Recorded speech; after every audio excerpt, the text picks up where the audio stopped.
శనివారం రావలసిన ఫోను ఒక అడుగు ముందే వచ్చేసింది. ఈసారి చికెన్ పచ్చడి కాకుండా రొయ్యల పచ్చడి పంపమని. అది కూడా ఎప్పుడూ చేసేలా కాకుండా డిఫరెంట్గా చేయమని. అదేమన్నా కూర ఏంటి, ఇగురు కాకపోతే పులుసు పెట్టుకోవడానికి? పచ్చడెప్పుడు ఒక తీరునే చేయాలి, అప్పుడే దాన్ని పచ్చడంటారు.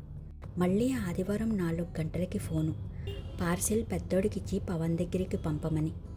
ఏదన్నా చేసి పంపమన్నాడంటే చాలు, అది చేసి పంపేదాకా ఉదయం ఒక ఫోను, మధ్యాహ్నం ఒక ఫోను, సాయంత్రం ఒక ఫోను.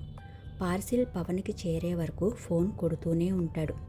పచ్చిరొయ్యలు పచ్చడంటే పిచ్చి. పోని తిన్నాక బాగుందని ఫోన్ చేస్తాడా అంటే నేనడిగే వరకు చెప్పడండి. రొయ్యలతో పాటు నాటుకోడి కూడా వచ్చింది. ఇంట్లో వాళ్ళకి నాటుకోడి ఎగురు పెట్టి టమాటా రసం చేయమని. నా కోసమే ఆదివారం వచ్చినట్టుంది.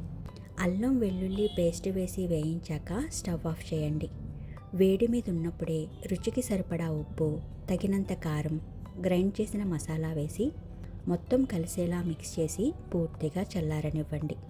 2-3 గంటలు చల్లారాక 3 మీడియం సైజ్ నిమ్మకాయల రసం వేసి కలుపుకోవాలి. కలిపిన రోజు కన్నా కూడా తర్వాత రోజుకి పచ్చడి తినడానికి బాగుంటుంది. పార్సిల్ చేయడమే తరువాయి భాగం. ఉంటా మరి. By by.